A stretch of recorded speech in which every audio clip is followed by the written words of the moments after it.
नमस्कार, G capital में आपका स्वागत है। आज एपिसोड 33 में FST 001 के खंड 5 की इकाई 22 से आगे का अध्ययन करेंगे। इकाई 22 स्वास्थ्य और रोग। पिछली इकाई भोजन और पोषण में हमने स्वस्थ रहने के लिए संतुलित आहार के महत्व पर प्रकाश डाला है। आपने यह भी पढ़ा है कि हमारे यहाँ अधिकांश लोग अपूर्ण आहार के कारण होने वाले रोगों से ग्रस्त हैं। इस इकाई में हम बताएंगे कि किस प्रकार अशुद्ध पानी, अपर्याप्त आवास व्यवस्था, वातावरण के सफाई प्रबंधन में कमी तथा स्वास्थ्य शिक्षा के अभाव में रोग पनपते हैं। ये केवल व्यक्ति के ही नहीं बल्कि समूचे समाज के स्वास्थ्य पर प्रभाव डालते हैं। मनुष्य और उसके वातावरण के बीच जटिल अंतःक्रिया के परिणाम से रोगों की उत्पत्ति होती है। इसके अतिरिक्त शारीरिक और मानसिक तनावों का हमारे स्वास्थ्य पर प्रतिकूल प्रभाव पड़ता है। यह उस वातावरण पर निर्भर है जिसमें हम रहते हैं। उपयुक्त सामुदायिक कदम उठाकर रोगों को बहुत हद तक रोका जा सकता है। और यहाँ यह भी उल्लेखनीय है कि रोगों की रोकथाम करने से चिकित्सा पर होने वाला व्यय कम होता है, विशेष रूप से तब जब हजारों लाखों लोगों के स्वास्थ्य का प्रश्न हो। अतः आम व्यक्ति के लिए स्वास्थ्य शिक्षा का विशेष महत्व है। इस इकाई के पहले भाग में हम संक्रामक रोगों के कारणों की चर्चा करेंगे। ये रोग एक दूसरे व्यक्ति तक किस प्रकार पहुंचते हैं, इसकी जानकारी प्राप्त करेंगे। इन रोगों के कारण अब रहस्य नहीं है। संक्रामक रोगों के कारण हैं अदृश्य सूक्ष्म जीव। आप जान सकेंगे कि उनकी खोज कैसे हुई, वे शरीर में किस प्रकार से प्रवेश करते हैं और जल्दी ही एक व्यक्ति से दूसरे व्यक्ति तक कैसे पहुंच जाते हैं। हमारे शरीर में विस्तृत सुरक्षा तंत्र है जो इन लोगों से लड़ने का क्षमता रखता है। अगले भाग में हम इन रोगों की रोकथाम के लिए आवश्यक सामाजिक उपायों की चर्चा करेंगे। अंत में भारत के स्वास्थ्य सेवाओं के बारे में बताएंगे। साथ ही हम इस बात की भी चर्चा करेंगे कि हम अपने गांव में आत्मनिर्भर स्वास्थ्य सेवाएं स्थापित करने में क्यों असफल रहे हैं। इस इकाई को पढ़ने का उद्देश्य यह होगा कि इस इकाई को पढ़ने के बाद आप जान सकेंगे कि अच्छे स्वास्थ्य का क्या अर्थ है, संक्रामक और असंक्रामक रोगों के बीच का अंतर क्या है, रोगों से संबंधित आम धारणाएं और विश्वास प्रायः अवैज्ञानिक है। रोगाणुओं की खोज किस प्रकार हुई, रोगाणु किस प्रकार हमारे शरीर पर आक्रमण करते हैं और एक दूसरे व्यक्ति के शरीर में प्रवेश करते हैं। हमारे शरीर में रोगाणुओं से लड़ने की क्षमता है। साफ पानी, स्वच्छ भोजन, सही आदतें और उपयुक्त वातावरण रोगों की रोकथाम के लिए क्यों आवश्यक है। ग्रामीण भारत में स्वास्थ्य सेवाओं की कमियों के क्या कारण हैं। 22.2 अच्छा स्वास्थ्य क्या है। हम सब जानते हैं कि हमारा जीवन लंबा हो, परंतु लंबे जीवन के साथ साथ स्वस्थ रहना भी बहुत महत्वपूर्ण है। स्वास्थ्य हमारे जीवन की सबसे बड़ी धरोहर है, इसलिए हमें उसकी रक्षा करनी चाहिए। विश्व स्वास्थ्य संगठन WHO के अनुसार रोग अथवा दुर्बलता का न होना ही स्वास्थ्य का प्रतीक नहीं है, अपितु शारीरिक, मानसिक और सामाजिक दृष्टि से पूर्ण स्वस्थता ही स्वास्थ्य की परिभाषा है। अतः स्वास्थ्य के लिए 3 तत्व हुए जो व्यक्ति शारीरिक, मानसिक और सामाजिक रूप से स्वस्थ है उसे ही पूर्ण स्वस्थ कर सकते हैं। हमारे प्राचीन साहित्य में भी स्वास्थ्य की ऐसी ही परिभाषा दी गई है। विस्तार से यह कहा जा सकता है कि यह एक ऐसी अवस्था है जिसमें मनुष्य सामाजिक और भौतिक वातावरण में अपने बौद्धिक, संवेदनात्मक और शारीरिक क्षमताओं का पूरा लाभ उठा सकता है। दूसरे शब्दों में एक स्वस्थ व्यक्ति ही अपनी शारीरिक और मानसिक क्षमता का, चाहे वह कितनी भी बड़ी या छोटी क्यों न हो, पूर्ण रूप से उपयोग कर सकता है। शरीर के प्रत्येक अंग का ठीक से काम करना अच्छे स्वास्थ्य में सम्मिलित है, क्योंकि अगर आपके शरीर का कोई अवयव ठीक नहीं है तो उससे आपको मानसिक तनाव होगा। मानसिक और शारीरिक स्वास्थ्य एक दूसरे से संबंधित हैं। आपने शायद अनुभव किया होगा कि अशांत या परेशान होने पर आपका शरीर शिथिल पड़ जाता है। शरीर के पूर्णतः स्वस्थ होने के बावजूद भी व्यक्ति की सामाजिक और मानसिक समस्याएं हो सकती हैं। तो हम यह कैसे जानें कि हम मानसिक रूप से स्वस्थ हैं या नहीं। मानसिक रूप से स्वस्थ व्यक्ति के कुछ लक्षण निम्नलिखित हैं।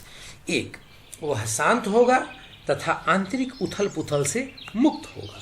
दूसरों के साथ उसका व्यवहार सामंजस्यपूर्ण होगा और वह संबंधों को संतोषजनक और अस्थायी बनाए रखने में समर्थ होगा। वह संयमी होगा और उत्तरदायित्व दिए जाने पर उनको अच्छी तरह से निभा सकेगा। वह अपनी योग्यता अनुसार प्राप्त उपलब्धियों से संतुष्ट और प्रसन्न होगा।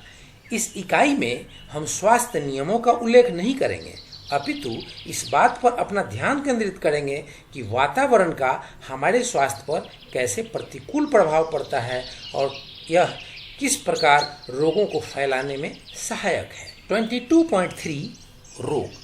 हम सभी ज्वर, पीड़ा, उल्टी, मतली, अतिसार, फ्लू, सर्दी, जुकाम, दुर्बलता आदि से कभी न कभी ग्रस्त रहे होंगे। रोग कई कारणों से हो सकते हैं, जैसे कि शरीर के किसी अंग में विकार पैदा होने से, वांशिक परंपरा से, वृद्धावस्था के कारण या फिर किसी संक्रमण से। जैसा कि आपने पिछली इकाई में पढ़ा, रोग किसी एक या एक से अधिक पोषक तत्वों के अभाव या अल्प पोषण से भी हो सकता है। आप कैंसर, तपेदिक, टाइफाइड जैसे गंभीर रोगों के नामों से तो परिचित होंगे। आज इनमें से एक नाम और जुड़ गया है, एड्स। यह एक घातक रोग है जिसमें शरीर की रोगों से लड़ने की सहज शक्ति समाप्त हो जाती है। यह कहा जा सकता है कि स्वस्थ अवस्था का न होना ही रोग है। शरीर के किसी भी अंग या अवयव की सामान्य बनावट या उसके कार्यों में परिवर्तन हो जाना ही रोग है। डॉक्टर विभिन्न तरीकों और उपकरणों से रोगों का पता लगा सकते हैं, जो इस प्रकार है। पहला, शारीरिक जांच द्वारा, जैसे आँखों का परीक्षण करके, हृदय की धड़कन सुनकर या अंगों को हिला डुलाकर। दूसरा, जीव रासायनिक परीक्षण द्वारा, जैसे मूत्र की और रक्त की परीक्षा करके शक्कर तथा वसा की मात्रा का पता लगाना। तीसरा, माइक्रोस्कोपिक जांच द्वारा रक्त, मूत्र और शौच का परीक्षण करना आदि। चौथा, एक्सरे द्वारा निश्चित करना कि हड्डी टूटी है या नहीं अथवा फेफड़ों में खराबी है या नहीं। 5, शल्य क्रिया द्वारा, जिससे शरीर के भीतर की स्थिति का प्रत्यक्ष अवलोकन किया जा सके। 22.3.1 रोगों के प्रकार। जैसा कि हमने ऊपर कहा है, कुछ रोग जन्मजात या वंशानुगत होते हैं। उदाहरण के लिए, शिशु के हृदय में जन्मजात कोई दोष हो सकता है या कोई बच्चा हीमोफीलिया से ग्रस्त हो सकता है, जिसमें त्वचा के कट जाने पर रक्तस्राव नहीं रुकता। वह इस रोग से इसलिए पीड़ित है क्योंकि माता पिता या दादा दादी को यह रोग था। ये जन्मजात या वंशानुगत रोग कहलाते हैं। जन्म के समय अप्रशिक्षित दाई के कारण भी बच्चे में शारीरिक विकृति आ सकती है। मुख्यतः रोगों को 2 समूहों में बांटा जा सकता है। संक्रामक या छूत के रोग, जो एक दूसरे से दूसरे व्यक्तियों में लगते हैं, और दूसरा है असंक्रामक रोग। संक्रामक रोग सूक्ष्म जीव और कृमि के कारण होता है, जैसे हैजा, छोटी माता, तपेदिक, मलेरिया आदि। इसके कुछ उदाहरण हो सकते हैं। असंक्रामक रोग शरीर के अंदर विकार या असंतुलन के कारण होते हैं। ये रोग बाहरी संक्रमण से नहीं होते, इसलिए एक व्यक्ति से दूसरे व्यक्ति को नहीं लग सकते। इसके कुछ उदाहरण हैं खून की कमी, मधुमेह, गठिया आदि। इस इकाई में हम केवल संक्रामक रोगों का वर्णन करेंगे। सामुदायिक स्वास्थ्य की 2 महत्वपूर्ण समस्याएं हैं, नियंत्रण और रोकथाम। यदि इन रोगों की रोकथाम नहीं की जाए तो ये तीव्र गति से फैलते हैं और बहुत बड़े क्षेत्र को अपनी चपेट में ले लेते हैं और महामारी फैल जाती है। अब हम जानते हैं कि ये रोग क्यों और कैसे फैलते हैं, इसलिए इनकी रोकथाम भी संभव है। रोकथाम के लिए आवश्यक उपयुक्त सामुदायिक कदम है स्वच्छ पीने के पानी की व्यवस्था, मल निकासी की व्यवस्था, उचित आवास, साफ सुथरा भोजन, प्रदूषण पर नियंत्रण, उचित स्वास्थ्य सेवाएं, व्यापक रूप से टीकाकरण कार्यक्रम आदि। इनकी सफलता मुख्यतः समुदाय के सदस्यों के वैयक्तिक और सामूहिक प्रयासों पर निर्भर है। लगभग 150 वर्ष पहले संयुक्त राज्य अमेरिका और कनाडा जैसे देशों में और समूचे यूरोप में ये दुस्साध्य रोग बहुत अधिक होते थे, परंतु आज इन देशों ने इन पर नियंत्रण पा लिया है। हालांकि ये रोग पूर्णतः समाप्त नहीं हुए हैं और जब तक विश्व के किसी भी क्षेत्र में संक्रामक रोग हैं वे किसी भी देश में पुनः फैल सकते हैं। इसलिए विश्वव्यापी स्तर पर इन्हें समाप्त करने के लिए कदम उठाए जा रहे हैं। इस इकाई के अगले भाग में आपको यह जानकारी देंगे कि संक्रामक रोग क्या है और वे कैसे फैलता है। संक्रामक रोगों को फैलाने वाले रोगाणुओं की खोज से हम इसकी शुरुआत करेंगे और देखेंगे कि वे किस प्रकार हमारे शरीर पर आक्रमण करते हैं और हमारा शरीर किस प्रकार उनका मुकाबला करता है। यह जानकारी प्राप्त करने के बाद आप ऐसे रोगों पर नियंत्रण पाने के लिए अवश्य कदम उठा सकेंगे। 22.4 संक्रामक रोग। आप में से कुछ लोगों ने शायद ताऊ प्लेग के बारे में सुना होगा। यह एक जानलेवा रक्त का रोग है जो पिस्सुओं और रोगों की छींक या खांसी से बाहर आने जाने वाले पदार्थों से फैलता है। 13वीं से 19वीं शताब्दी तक यूरोप के अधिकांश भागों में इसने तबाही मचा दी थी। भारत में 1896 में प्लेग का भयंकर आक्रमण हुआ था जो 15 वर्षों तक जारी रहा। देश के कई गांव या शहर तबाह हो गए। लगभग 80 लाख से अधिक लोग इसकी चपेट में आ गए थे। ऐसा लगता है कि प्राचीन काल में ऐसे रोगों का होना व उनका फैलना एक आम बात थी। समय के साथ साथ जैसे जैसे व्यापार बढ़ा, आवागमन में वृद्धि हुई, वैसे वैसे ये रोग और अधिक फैलते गए और विश्वव्यापी होते गए। इसी प्रकार छोटी माता, खसरा, फ्लू और हैजा जैसे रोग एक व्यक्ति से दूसरे व्यक्ति को हुए और एक स्थान से दूसरे स्थान तक फैलते रहे। 19वीं शताब्दी तक ये रोग मानव जाति को आतंकित करते रहे क्योंकि इनका कारण रहस्य के गर्भ में छुपा हुआ था। भोलेपन में लोग इन्हें दैवीय श्राप समझते थे। भारत में इन्हें देवी देवताओं का प्रकोप समझा जाता था। कई रोगों को देवी देवताओं का नाम भी दिया गया। उदाहरण के लिए शीतला माता उसे बड़ी माता का कारण माना जाता था। रोग से छुटकारा पाने के लिए लोग उसकी पूजा करते थे। यहाँ यह बताना आवश्यक है कि सुनियोजित विश्वव्यापी टीकाकरण अभियान द्वारा आज इस रोग का पृथ्वी से नामो निशान मिटाया जा चुका है। आपने अनुभव किया होगा, परिवार में अगर किसी को सर्दी जुकाम होता है तो जल्दी ही आप भी उसके शिकार हो जाते हैं।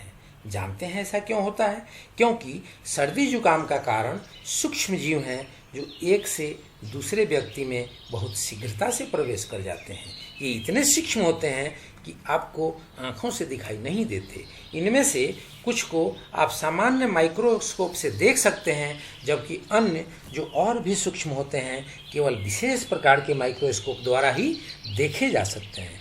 कुछ संक्रामक रोगों का कारण कुछ विशेष प्रकार के कृमि हैं। यहाँ हम यह चर्चा भी करेंगे कि ये एक से दूसरे व्यक्ति में कैसे जाते हैं। 22.4.1 सूक्ष्म जीवों की खोज। सूक्ष्म जीव और इस तथ्य की खोज कि वे संक्रामक रोगों के कारण हैं, विज्ञान की एक महान उपलब्धि है। इससे हमें विभिन्न रोगों को समझने, उनकी रोकथाम करने और उन्हें समाप्त करने में सहायता मिली है। इससे पहले किसी ने यह कल्पना भी नहीं की थी कि इतने छोटे जीव मानव के जीवन में इतनी तबाही मचा सकते हैं। हॉलैंड निवासी एंटनी फल ल्यूनहॉक लेंस बनाने में माहिर थे। आज से लगभग 300 वर्ष पूर्व जीवाणुओं का अवलोकन करने वाले वे पहले व्यक्ति थे। उत्सुकतावश जब उन्होंने दलदली झीलों एवं वर्षा के पानी का, शौच और अपने दांत पर जमी मैल का परीक्षण किया तो उसमें जीवित सूक्ष्म जीव देखकर उनके आश्चर्य का ठिकाना न रहा। उन्होंने इन्हें नाम दिया जंतुक। उन्होंने देखा कि कुछ लट्टू की तरह घूमते हैं या कुछ तालाब में छोटी मछली की तरह फुदकते हैं। वे हैरत में पड़ गए तथा इन जीवों की उत्पत्ति व भूमिका के बारे में सोचने लगे। उन्होंने अपने इस अवलोकन का विवरण रॉयल सोसाइटी ऑफ लंदन को भेज दिया। इंग्लैंड की रानी भी इन जंतुकों को देखने के लिए आई। फन ल्यूनहॉक ने एक और उल्लेखनीय अनुभव किया जब उन्होंने गरम गरम कॉफ़ी पीने के तुरंत बाद दांतों को कुरेद कर परीक्षण किया तो जंतुक मरे हुए दिखाई दिए। फन ल्यूनहॉक बहुत शक्की स्वभाव के व्यक्ति थे और अपने शोध को छुपाते थे। उन्होंने किसी दूसरे को लेंस बनाना नहीं सिखाया, इसलिए जीवाणुओं के संबंध में उनकी इस महत्वपूर्ण खोज को अन्य वैज्ञानिक शीघ्र आगे नहीं बढ़ा सके। 18वीं शताब्दी में कुछ अन्य वैज्ञानिकों ने अन्य प्रकार के सूक्ष्म जीवों का अवलोकन किया, लेकिन उन्होंने इन्हें प्रकृति का निष्कर्म कौतूहल समझकर छोड़ दिया, क्योंकि जीवाणुओं को रोगों के लिए उत्तरदायी ठहराने का अर्थ था शताब्दियों पुरानी धार्मिक आस्था और विश्वास को तोड़ना। 19वीं शताब्दी के मध्य में प्रसिद्ध फ्रेंच वैज्ञानिक लुई पास्चर ने यह सिद्ध किया कि जहाँ कहीं भी रोग फैले हुए हैं वहाँ वायु में सूक्ष्म जीव है, लेकिन जहाँ की वायु शुद्ध है वहाँ रोग नहीं है। आपने इकाई 12 में लुई पास्चर द्वारा दिए गए प्रयोग के बारे में भी पढ़ा है कि सूक्ष्म जीव एकाएक अपने आप से पैदा नहीं होते। उन्होंने यह भी सिद्ध किया कि रोगों का कारण सूक्ष्म जीव ही हैं। कुछ वर्षों पश्चात जर्मनी के रॉबर्ट कॉख यह प्रमाणित करने में सफल हुए कि विभिन्न जीवाणु विभिन्न रोगों के लिए उत्तरदायी हैं। जैसे एक प्रकार का जीवाणु गिल्टी रोग के लिए उत्तरदायी है तो दूसरा तपेदिक और तीसरा प्लेग के लिए। इस अद्भुत खोज से अन्य रोगों के लिए उत्तरदायी जीवाणुओं का पता लगाने और उनका अध्ययन करने की कई वैज्ञानिकों को प्रेरणा मिली। इस अध्ययन के दौरान यह भी देखा गया कि मलेरिया रोग मादा मच्छर एनोफेलिज के माध्यम से प्लेज्मोडियम नामक प्रजातियों के द्वारा फैलता है। अतः यह वैज्ञानिक द्वारा की गई खोजों के फलस्वरूप कई रोगों का निदान संभव हुआ और रोगों के रहस्य का पता लग पाया।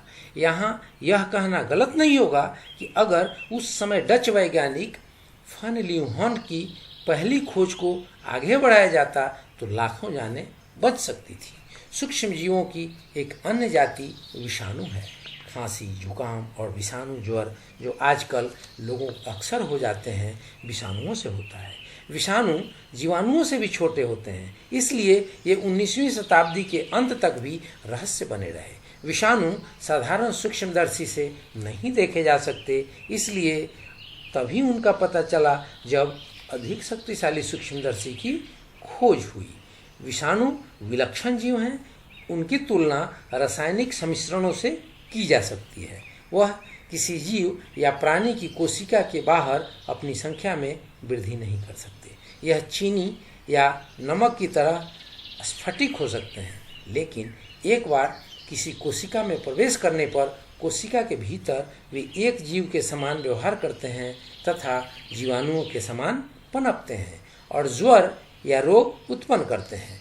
औद्योगिक क्रांति के दौरान एडविन चैडविक ने रोग और गंदगी के गहरे संबंध को दर्शाया और इससे यह स्पष्ट किया कि रोग मनुष्य के रहन सहन के तरीकों पर निर्भर करता है, न कि यह किसी पाप का दंड है। हम सूक्ष्म जीवों या कीटाणुओं को 4 समूहों में बांट सकते हैं। पहला जीवाणु, दूसरा विषाणु, तीसरा परजीवाणु, 4 कवक। रोगी के रक्त, थूक या शौच के निरीक्षण से ज्ञात किया जाता है उसमें किस प्रकार के सूक्ष्म जीवाणु हैं। 22.4.2 सर्वव्यापी सूक्ष्म जीव। जैसा कि आपने पढ़ा, अदृश्य सूक्ष्म जीव यानी कीटाणु सब जगह व्याप्त हैं, क्योंकि वे किसी भी वातावरण में जीवित रह सकते हैं, चाहे वह बर्फीले पहाड़ हों, समुद्र तल या गर्म झरने हों। वह हमारे चारों तरफ हैं। वे हवा में हैं जिसमें हम सांस लेते हैं, मिट्टी में है जिस पर हम खेती करते हैं, भोजन में है जिसे हम खाते हैं और पानी में है जिसे हम पीते हैं या स्नान करते हैं। वे हर वस्तु में होते हैं जो हमारी संपर्क में आती है। आपको यह जानकर आश्चर्य होगा कि अरबों जीवाणु हमेशा हमारी त्वचा, हमारे मुंह और मलद्वार पर चिपके रहते हैं। सूखे शौच का 1/3 भाग जीवाणु है। हालांकि इनमें से कुछ ऐसे ही हैं जो संक्रामक रोग फैलाते हैं। अधिकांश सूक्ष्म जीव लाभप्रद हैं। इनके क्रियाकलाप जीव मंडल के लिए विशेष महत्व रखते हैं। इनके बिना पृथ्वी पर जीवन का अंत हो जाएगा। उनके अस्तित्व से अनभिज्ञ होते हुए भी हम आदिकाल से उनके क्रियाकलापों से लाभ उठाते आ रहे हैं, जैसे कि दही, केक, पेस्ट्री और डबल रोटी का विभिन्न प्रकार की मदिरा, बियर आदि बनाने में। वे मृत पौधों और पशुओं को अहानिकारक परंतु अपरिहार्य रसायन जैसे नाइट्रोजन, ऑक्सीजन, कार्बन डाइऑक्साइड में बदलते हैं। जैविक कारखाने के रूप में ये कई रसायन बनाने के उपयोग में भी लाए जाते हैं, जैसे कि एंटीबायोटिक्स। वस्तुतः विश्व प्रसिद्ध एंटीबायोटिक पेनिसिलिन की खोज कवक से ही संभव हुई। कुछ विशेष प्रकार के जीवाणु मनुष्य की आंतों में रहते हैं तथा शरीर को विटामिन बी तथा विटामिन के प्रदान करते हैं। अतः एक ओर जहाँ कुछ कीटाणु घातक हैं तो दूसरी ओर कुछ कीटाणु मानवता के लिए वरदान हैं। कीटाणुओं से संबंधित ज्ञान में जो वृद्धि हुई है उसका एक और उपयोग मानव को रोग व मृत्यु के चंगुल से बचाने के लिए किया जा रहा है, तो दूसरी ओर बहुत से राष्ट्र विध्वंस और युद्ध के लिए भी इसका उपयोग कर रहे हैं। आपने शायद जीवाणु युद्ध के बारे में सुना होगा। विश्व के विकसित देशों में घातक जीवाणुओं को एकत्रित करके हथियार के रूप में रखा गया है, जिनसे शत्रु देश का वायुमंडल और पानी संदूषित हो सकता है और फसलें व जंगल के जंगल नष्ट हो सकते हैं। इस प्रकार के युद्ध में केवल सैनिक ही नहीं, जनता भी खत्म हो जाती है। हालांकि अंतर्राष्ट्रीय स्तर पर इन हथियारों का प्रयोग निषिद्ध है। 22.4.3 सूक्ष्म जीवों का शरीर में प्रवेश। आपने पढ़ा कि जीव सर्वत्र हैं, इसलिए यह हमारे शरीर के संपर्क में रहते हैं। वे प्राकृतिक विवर मुंह, नाक, मूत्र द्वार और जननांगों के द्वार से हमारे शरीर में प्रवेश करते हैं। प्रदूषित वायु में सांस लेने से, गंदा पानी पीने से या सड़ा गला खाना खाने से भी ये हमारे शरीर में पहुंचते हैं। अगर हम गंदी उंगली या गंदे नाखून जिसमें जीवाणु चिपके हुए हों मुंह में डालते हैं या गंदे गला से पानी पीते हैं या गंदे तौलिए से मुंह पोंछते हैं, तब भी वे हमारे शरीर में प्रवेश कर जाते हैं। अगर हम किसी संक्रामक रोग से ग्रस्त व्यक्ति से हाथ मिलाते हैं या उसके संपर्क में आते हैं तो हमें भी वह रोग लग सकता है। संभोग के समय जननांगों या मूत्र द्वारा जीवाणु हमारे शरीर में प्रवेश कर सकता है। संक्रमित वायु या धूल मिट्टी से जीवाणु हमारे आँखों में पहुँच सकते हैं। शरीर के प्रत्येक द्वार से जुड़ी एक नली होती है जो शरीर के अन्य अवयवों तक पहुँचती है। इस प्रकार जीवाणु हमारे शरीर में पहुँचकर हमारे अवयवों पर अपना प्रभाव डालते हैं। नलियों की भीतरी सतह पर एक कोमल श्लेष्मा झिल्ली होती है जो इनको अंदर आने से तभी रोक सकती है जबकि व्यक्ति पूर्णतः स्वस्थ हो। कीटाणु अदृश्य हमलावर हैं, उनके प्रवेश को रोकना आसान है। उनके प्रवेश में प्रमुख भौतिक रुकावट हमारी त्वचा है। जैसा कि हम पहले कह चुके हैं, तमाम कीटाणु हमारी त्वचा पर रहते हैं, परंतु उनमें से अधिकांश हानिकारक नहीं होते। कुछ कीटाणुओं से फुरे फुंसी हो जाते हैं तो कुछ रोम छिद्रों पर धावा बोलते हैं और उस स्थान को संक्रमित कर देते हैं। अगर उस पर ध्यान न दिया जाए तो त्वचा के भीतर गहराई तक उसका असर हो जाता है। चोट लगने से अगर त्वचा कट या छिल जाती है तो रोगाणु त्वचा के अंदर पहुंच जाते हैं और सेप्टिक हो जाता है। कीड़े मकोड़े कई रोगाणुओं के वाहक हैं। रक्त चूसने वाले कीड़ों के काटने पर त्वचा में छेद हो जाता है और कीटाणु शरीर में चले जाते हैं। उदाहरण के लिए मादा मच्छर एनोफिलीज के काटने से मलेरिया के रोगाणु शरीर में प्रविष्ट हो जाते हैं। फिलपाओं के कीटाणुओं का वाहक भी एक विशेष प्रकार का मच्छर है। इसी प्रकार प्लेग, पिस्सुओं और निद्रा रोग टीसी नामक मक्खी के काटने से होता है। कई कृमि जैसे अंकुश कृमि त्वचा को भेद कर रक्त तक पहुंचते हैं। सूची कृमि के अंडे गंदी उंगलियों या दूषित भोजन या पानी के जरिए मुंह से अंदर जा सकते हैं। जैसा कि आप जानते हैं कि पागल कुत्ते के काटने से व्यक्ति मर जाता है क्योंकि कुत्ते में जलांतक की जीवाणु होते हैं। इंजेक्शन के समय प्रयुक्त दूषित और संक्रमित सिरिंज से भी व्यक्ति रोगी हो सकता है। आप आश्चर्यचकित होंगे कि इतने छोटे छोटे जीव किस प्रकार बड़े बड़े घातक रोगों के जनक हो सकते हैं। इनका कौशल यह है कि हमारे शरीर में बहुत तेज गति से बढ़ते हैं। हर 20 मिनट में एक जीवाणु लाखों जीवाणु पैदा कर सकता है और आसपास के लाखों कोशिकाओं को संक्रमित कर सकता है। विषाणु केवल जीवित कोशिकाओं में ही बढ़ते हैं। शरीर की कोशिका में प्रवेश करके वहां अपना प्रभुत्व जमा लेते हैं और कोशिका को स्वप्रजनन की आज्ञा देते हैं। इस प्रकार उत्पन्न असंख्य विषाणु अन्य कोशिकाओं को मारते हुए शरीर में फैलते जाते हैं। 22.4.4 शरीर का रोगाणुओं से संघर्ष। आपने पढ़ा कि कई प्रकार के कीटाणु हमारे शरीर में प्रवेश करते हैं, परंतु हम प्रायः बीमार क्यों नहीं पड़ते। रोगाणु प्रायः लोगों के संपर्क में आते हैं और शरीर में भी प्रवेश करते हैं, परंतु रोग कुछ लोगों को ही होता है। तो क्या इसका यह अर्थ है कि कुछ लोगों में रोग प्रतिरोधी क्षमता अधिक होती है? सर्वप्रथम त्वचा और श्लेष्मा झिल्ली हमारी शरीर में रोगाणुओं को प्रवेश करने से रोकती है। हमारी त्वचा में ग्रंथियां होती हैं जो तेल जैसा चिकना पदार्थ हमारी त्वचा को ऊपरी सतह की रक्षा के लिए बनाती हैं।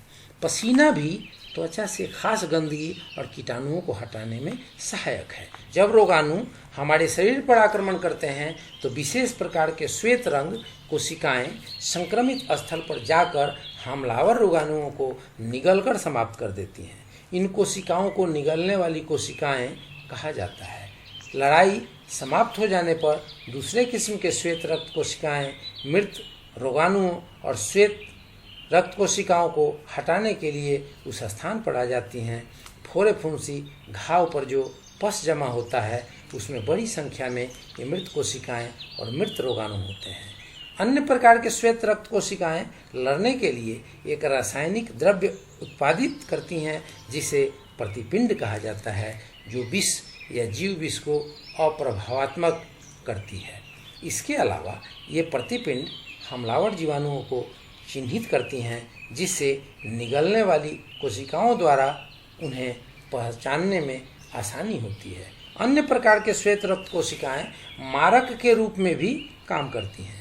ये हमलावर या शरीर के संक्रमित कोशिका को तुरंत मार देती हैं। कुछ एक श्वेत रक्त कोशिकाएं एक बार किसी हमलावर का मुकाबला कर लेने के बाद उसे भूलती नहीं है। वे प्रशिक्षित कोशिकाओं के रूप में जानी जाती है और बाद में उसी हमलावर द्वारा पुनः आक्रमण किए जाने पर वे उनका प्रभावात्मक ढंग से मुकाबला करती हैं। शरीर का समूचा प्रतिरक्षा जाल रोगाणुओं के शरीर में घुसते ही सक्रिय उठता है और शत्रु से लड़ने का संकेत देता है। शरीर प्रायः स्वयं संक्रमण का प्रभाव ढंग से मुकाबला कर लेता है और ज्वर, जलन या सूजन वगैरह जैसे लक्षण खुद ब खुद लुप्त हो जाते हैं। लेकिन शरीर के सुरक्षा कार्यों की अनुपूर्ति के लिए यदा कदा औषध लेना आवश्यक है। लंबे अनुसंधान के पश्चात विभिन्न रोगों के निदान के लिए विभिन्न औषधियों को ढूंढ निकाला गया है। कई बार लोग अस्पताल या डॉक्टरों के पास देर से पहुंचते हैं, तब तक रोगाणु शरीर को अच्छा खासा नुकसान पहुंचा चुके होते हैं। टीकाकरण। आइए अब हम देखें कि किस प्रकार टीके हमारी रोगों से रक्षा करते हैं। अब हम ऊपर उल्लेख कर चुके हैं कि श्वेत रक्त कोशिकाएं प्रतिपिंड पैदा करती हैं जो हमलावर रोगाणुओं द्वारा उत्पादित जीव विष को निष्प्रभावित करती हैं। श्वेत रक्त कोशिकाएं विभिन्न प्रकार की होती हैं और प्रत्येक प्रकार की कोशिका की संख्या करोड़ों में होती है। ये कोशिकाएं किसी भी एक प्रकार विदेशी आक्रमणकर्ता को आसानी से पहचान लेती हैं और डटकर उसका मुकाबला करती हैं। श्वेत रक्त कोशिकाओं का जो समूह एक प्रकार विशेष प्रकार के हमलावर का सामना कर चुका होता है, वह उसे भूलता नहीं है और भावी आक्रमणों से शरीर की रक्षा करने में प्रशिक्षित हो जाता है। इस प्रकार शरीर उस रोग विशेष से प्रतिरक्षित हो जाता है। इस प्रक्रिया को प्रतिरक्षण कहा जाता है। जब जब रोगाणु शरीर पर आक्रमण करते हैं तब तब विभिन्न कोशिकाएं उनका मुकाबला करने के लिए उत्पन्न होती हैं। इस प्रकार प्राकृतिक प्रतिरक्षण शरीर का एक नियमित ढर्रा है। कृत्रिम प्रतिरक्षण अथवा टीकाकरण रोगों से बचने का चतुर तरीका है। टीके द्वारा शरीर में निर्बल संक्रामक रोगाणुओं को प्रवेश करवाया जाता है, उनसे सुरक्षा कार्य सक्रिय हो जाता है और विशेष का मुकाबला करने के साथ साथ खास श्वेत रक्त कोशिकाएं उत्पन्न करके प्रशिक्षित करता है, जो भविष्य के संक्रमण का पूर्णतः मुकाबला कर सकती है। 22.5 रोगों का प्रसार या संक्रमण। संक्रामक रोग विभिन्न प्रकार के कीटाणुओं और कृमियों से होते हैं। यह जान लेने के बाद आइए देखें कि एक से दूसरे व्यक्ति में ये रोग कैसे जाते हैं। इनके सफर के कई माध्यम हैं, जैसे वायु, पानी, भोजन, संपर्क, कीट और अन्य वाहक। वायु जनित रोग बहुत से जीवाणुओं और विषाणुओं से होते हैं जो वायु में चले जाते हैं। जब बीमार आदमी छींकता या खांसता है तो मुंह से थूक के छींटे निकलते हैं। इन छींटों से रोगाणु होते हैं जो हवा में फैल जाते हैं और काफ़ी देर तक जीवित तैरते रहते हैं। अगर वहाँ दूसरा व्यक्ति हो तो संभव है सांस के जरिए ढेर सारे रोगाणु उसके शरीर में प्रवेश कर जाएं और वह संक्रमित हो जाए। एक रोगी इसी प्रकार कई लोगों को रोग दे सकता है। पानी जनित रोग, हैजा, टाइफाइड, अतिसार और पेचिश जैसे रोग पानी से फैलते हैं। इनके रोगाणु रोगी के आंतों में ही विखंडित होकर बढ़ते रहते हैं तथा मूत्र व शौच के साथ बाहर आते हैं। कृमियों के अंडे भी शौच के साथ बाहर निकलते हैं। अगर रोगी खुले मैदान में मल या मूत्र के लिए जाता है, जैसा कि दुर्भाग्यवश हमारे गांव में प्रायः देखा जा सकता है, तो रोगाणुओं या कृमियों के अंडे स्थानीय जल स्रोत जैसे नदी या तालाब तक पहुंच सकते हैं। ऐसे पानी में अगर आप बर्तन धोते हैं या इसे पीते हैं तो आप भी उस रोग का शिकार हो सकते हैं। जब कभी गंदी बस्तियों में शौचालय हैंडपंप से सटे हुए होते हैं तो पीने का पानी रोग का कारण बन जाता है। कहना ना होगा कि जो लोग ऐसी जगहों में रहने के लिए मजबूर हैं या जिन्होंने शौच के लिए खेतों में जाने की आदत बनाई है, उन्हें पानी से होने वाले रोग सबसे ज़्यादा होते हैं। रोगों के फैलने का दूसरा कारण रोगी द्वारा व्यक्तिगत स्वच्छता की उपेक्षा है।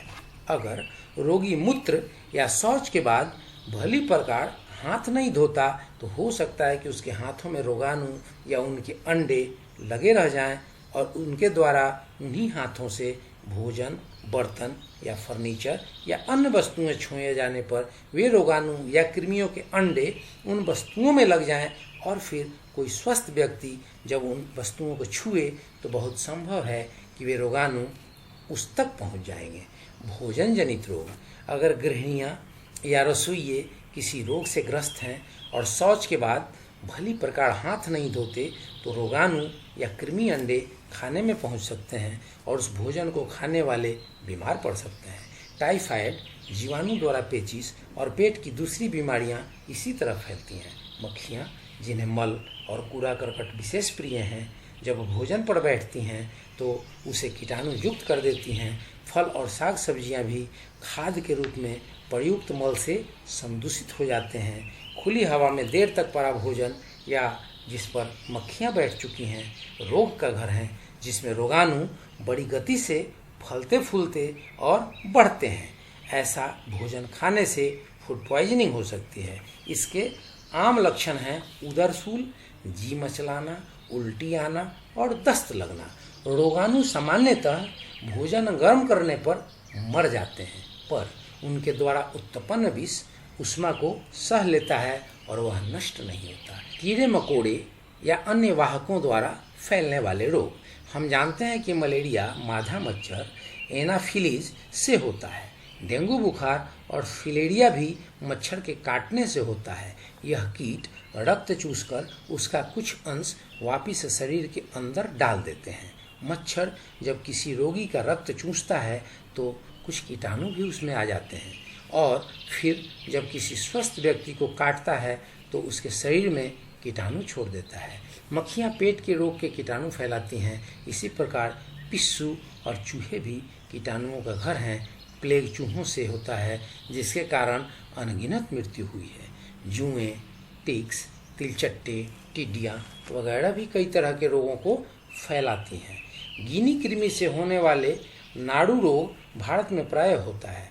वयस्क कृमि 1 मीटर लंबा होता है एवं पेट से पैर तक पहुंचता है और झिल्लियों को जन्म देता है जो पानी में पहुंच जाता है, जिससे पानी दूषित हो जाता है।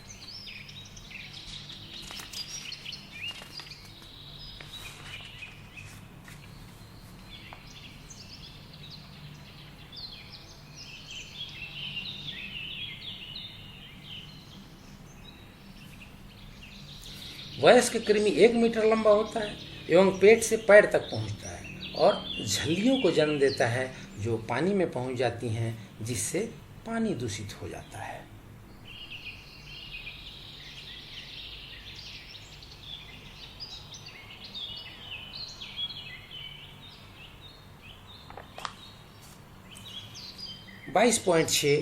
रोगों की रोकथाम। अब हम जानते हैं कि संक्रामक रोग किस प्रकार फैलते हैं। इनकी रोकथाम संक्रमण पर नियंत्रण करने से व समय पर इलाज करने से संभव है। 22.6.1 प्राचीन काल में रोगों की रोकथाम। आइए इस अध्याय की शुरुआत प्राचीन भारत में प्रचलित उन प्रथाओं के विश्लेषण से करें जो रोगों की रोकथाम में सहायक थी। उदाहरण के लिए खाने से पहले और खाने के बाद हाथ को धोना, प्रतिदिन नहाना, कमरे में जाने से पहले चप्पल जूते उतारना, रसोई में सबको न जाने देना, विशेष रूप से उन्हें जिन्होंने स्नान न किया हो इत्यादि। ये आदतें बड़े अनुभव के पश्चात सोच समझकर अपनाई गई होंगी, क्योंकि ये वास्तव में रोगों की रोकथाम में सहायक हैं। प्रसूति के बाद माँ और बच्चे को कुछ समय के लिए अलग रखना एक आम बात थी। इसका उद्देश्य भी माँ और बच्चे को संक्रमण से बचाना था। व्यक्तिगत स्वच्छता के नियमों का उल्लेख मनुस्मृति में भी किया गया है। मोहनजोदारो और हड़प्पा की खुदाई इस बात की साक्षी हैं कि उस काल में भी मल प्रवाह के लिए बंद नालियां और जल आपूर्ति की सही व्यवस्था थी। घर के सभी नालियां मुख्य नालियों में जा मिलती थी तथा सफाई के प्रबंध की पूरी व्यवस्था थी। इसी प्रकार मिस्र, यूनान और चीन की पुरानी सभ्यता में चिकित्सा व्यवस्था थी। मिस्र में जनता के लिए सार्वजनिक स्नान गृहों की व्यवस्था थी और भूमिगत नालियां थी।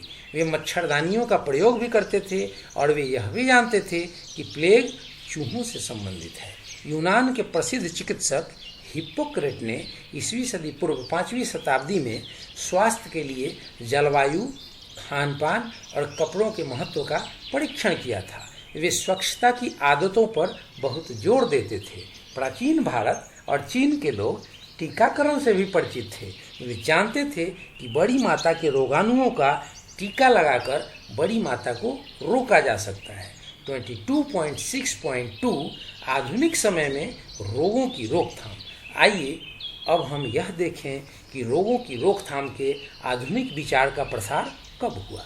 यह कहानी केवल 150 वर्ष पुरानी है। लोग अमेरिका, यूरोप या जापान से निस्संदेह बहुत प्रभावित होकर लौटते हैं और वहाँ की आधुनिक तकनीकी प्रगति का गुणगान करते नहीं थकते। एक और पहलू है जिसकी वे तारीफ किए बिना नहीं रहते और वह है वहाँ के शहरों की स्वच्छता।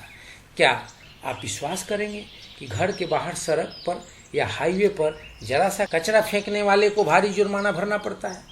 पर क्या ये देश पहले से भी इतने स्वच्छ थे? नहीं। आज के 150 वर्ष पहले औद्योगिक क्रांति के समय पश्चिमी जगत का श्रमिक वर्ग बड़ी गंदगी में रहता था।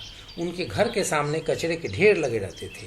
नालियों वगैरह की कोई व्यवस्था नहीं थी तथा कसाई घरों में मक्खियां भनभनाती थी। अगले खंड में हम रोगों की रोकथाम के लिए आवश्यक पर्यावरण पर नियंत्रण के संबंध में चर्चा करेंगे। 22.6.3 पर्यावरण पर नियंत्रण। अच्छा स्वास्थ्य बनाए रखने के लिए पर्यावरण पर नियंत्रण आवश्यक है। अच्छा घर, शुद्ध पानी, शुद्ध वायु और सफाई का प्रबंध वैयक्तिक और सामुदायिक स्वास्थ्य को प्रभावित करते हैं। इसके अलावा खुले में खाने पीने की जो चीज़ें बेची जाती हैं उससे भी स्वास्थ्य प्रभावित होता है। हमारे देश के लोग कई अस्वस्थ सामाजिक बुराइयों और अंधविश्वासों के शिकार हैं। इन सब का कारण है अज्ञानता, निर्धनता और खास करके स्वास्थ्य शिक्षा का अभाव। एक औसत भारतीय का स्वास्थ्य स्तर बहुत नीचा है। दुर्भाग्यवश इनमें से शायद ही कुछ लोग घर के आसपास, सड़कों पर या सार्वजनिक स्थानों पर पड़े कचरे के विरुद्ध संबंधित अधिकारी से शिकायत करते हों। इस दिशा में सामाजिक प्रयासों की घोर कमी है। आवास। स्वास्थ्य के लिए घर व उससे हमारा रहन सहन बहुत महत्वपूर्ण है। शायद आप जानते हैं कि भारत में अधिकांश लोग ऐसे घरों में रहते हैं जो स्वास्थ्य की दृष्टि से सही नहीं होते। गाँव में शायद ही कहीं शौचालय है। गंदे पानी के निकास के लिए नालियों की व्यवस्था न होने के कारण जहाँ तहाँ गंदा पानी खड़ा होता है, जिसमें रोगाणु पनपते हैं। छोटा घर स्वयं में रोग का कारण नहीं, परंतु इससे स्वास्थ्य और रोगों के प्रसार का बहुत असर पड़ता है। घर हवादार होना चाहिए, उसमें धूप आनी चाहिए, जिसमें रोगाणुओं को पनपने की जगह न मिले। घर में पूर्ण वायु संचार होने से कीटाणुओं की संख्या कम होती है। फेफड़ों से संबंधित रोग, डिप्थीरिया, काली खांसी और तपेदिक जैसे संक्रामक रोग प्रायः गंदे, अंधेरे और घुटन भरे घरों में अधिक होते हैं। बंद अंधेरे कमरों में रोगाणु बहुत गति से पनपते हैं और संक्रामक रोगों के फैलने का खतरा बढ़ जाता है। सीलन और नमी से ये रोग बहुत जल्दी फैलते हैं। घरों में अगर रोगाणु वाहक जैसे कि छुछुंदर, चूहे, तिलचट्टे, कीड़े मकोड़े, मक्खियाँ और मच्छर इत्यादि हैं तो वह भी रोग फैलाने में सहायक होते हैं। पानी, हम सब जानते हैं कि अच्छे स्वास्थ्य के लिए स्वच्छ पानी कितना आवश्यक है। हमारे देश में अधिकांश रोगों का कारण स्वच्छ पानी की व्यवस्था का अभाव है। दुर्भाग्यवश गाँव में सिर्फ 18% जनता को स्वच्छ जल प्राप्त है। हमारे गांव और नगरों की अधिकांश जनता सतही पानी अर्थात नदियों, नालों, तालाबों, झीलों, पोखरों और टैंकों के पानी पर निर्भर है। इनका स्रोत वर्षा है। हालांकि वर्षा का पानी सबसे अधिक शुद्ध है, पर वायुमंडल में से गुजरते समय या पृथ्वी पर आकर अशुद्ध हो जाता है। धूल, मिट्टी, गंदी गैसों और सूक्ष्म जीवाणुओं से ये दूषित हो जाता है। पानी गंदा करने में मनुष्य का योगदान भी कुछ कम नहीं है, जैसे जलाशयों या उनके पास बैठकर नहाना, धोना, बर्तन मांजना या शौच करना आदि। झरनों, कुओं, ट्यूबवेल या हैंडपंप का पानी अपेक्षाकृत बेहतर है, क्योंकि यह पानी पृथ्वी में से छन कर आता है और जीवाणुओं से मुक्त होता है, बशर्ते हैंडपंप पर्याप्त गहरा हो या प्रदूषण स्रोत बहुत पास न हो। संदूषित पानी से फैलने वाले रोगों के नाम आप पहले ही जान चुके हैं। रोग दर का पानी की शुद्धता से सीधा संबंध है। यह देखा गया है कि कुछ एक राज्यों में पानी के व्यवस्था में सुधार लाने से रोग दर में काफ़ी कमी हो गई है। पीने का पानी रोगाणुओं और हानिकारक रसायनों से मुक्त होना चाहिए। कूड़े करकट, मल, कल कारखानों के कचरे, कीटनाशक दवाइयों, रेडियो एक्टिव धूल के समुचित निपटान की उपेक्षा कर मानव आज स्वयं पानी को दूषित कर रहा है। शहरी क्षेत्रों में भी बहुत कम लोगों को सही मल व्यवस्था का फायदा है। ग्रामीण क्षेत्रों में 70% से अधिक लोग खेतों में शौच के लिए जाते हैं, जिनसे अनेक प्रकार के रोगों को फैलने का संकट निश्चित है। शुद्ध वायु, वायु जीवन के लिए आवश्यक है, इसलिए वायु प्रदूषण स्वास्थ्य के लिए हानिकारक है। श्वास रोग जैसे मियादी, ब्रोंकाइटिस, फेफड़ों का कैंसर आदि वायु प्रदूषण से संबंधित है। तो फ्रेंड्स, इसके बाद जो आपके जो बोध प्रश्न हैं उन बोध प्रश्नों की तैयारी करिए, जैसे कि अच्छे घर के अभाव में फैलने वाले रोगों का उल्लेख कीजिए। खेतों में शौच जाने से हैजा कैसे फैलता है ये बताइए। तो इन प्रकार के जो बोध प्रश्न हैं, जैसे गंदगी हटाने से रोगों पर कैसे नियंत्रण हुआ, औद्योगिक क्रांति के समय श्रमिकों में फैले रोगों का कारण लिखिए। आप इस चैप्टर के लेक्चर को सुन करके तैयार करिए और एग्जाम में 100 में 100 नंबर लाने की तैयारी कीजिए। तो फ्रेंड्स, वीडियो होती है यहीं पर समाप्त और ये चैप्टर भी होता है यहीं पर समाप्त। अगली चैप्टर, अगली वीडियो, अगली बार यहीं इजाज़त दीजिए। इस वीडियो को लाइक, शेयर, सब्सक्राइब करिए और बेल आइकन बटन दबाना ना भूलिए, ताकि ये वीडियो सबसे पहले आप तक पहुँचे। जय हिंद, जय भारत।